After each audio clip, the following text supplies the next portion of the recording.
families, Miss Bennett and Miss Newey here. In year 2 this term we are focusing on our writing and our skills of using vocabulary in our writing. We're looking at language and vocabulary that is ambitious, so it's not basic. So for example, using the word devastated instead of sad. We really need to get the children to be thinking about pushing themselves a little bit further with the words that they use. We then are going to be putting that into sentences, making sure that we are using different sentence types confidently throughout this term. We will continue to do read writing for children who are still on the programme. Children who are not on the programme will continue with their comprehension. Comprehension is still part of our reading, but they are focusing on the text and focusing on answering questions and writing from the text.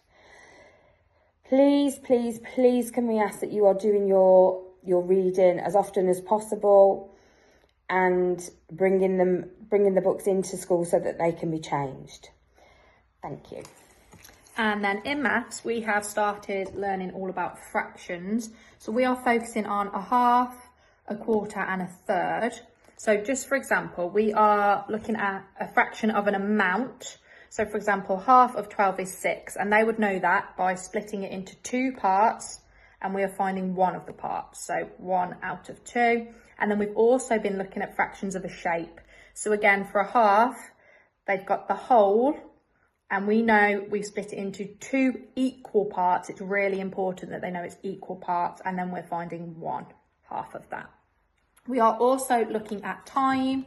So if you can look at any clocks around the house, watches, anything like that, we are focusing on o'clock and half past, quarter past and quarter to, telling the time past the hour and telling the time to 5 minutes. And then we are also looking at diagrams. So we've got a tally chart here. The children are quite familiar with this, to be honest. They know when we get to 5, they have to kind of close the gate. We put a line through it. So they're quite good with that, but if they can do that at home, that'd be lovely. And then pictograms as well. So for example, if we were looking at favourite shapes, they would just draw a little picture, just like that. Okay, perfect. Thank you.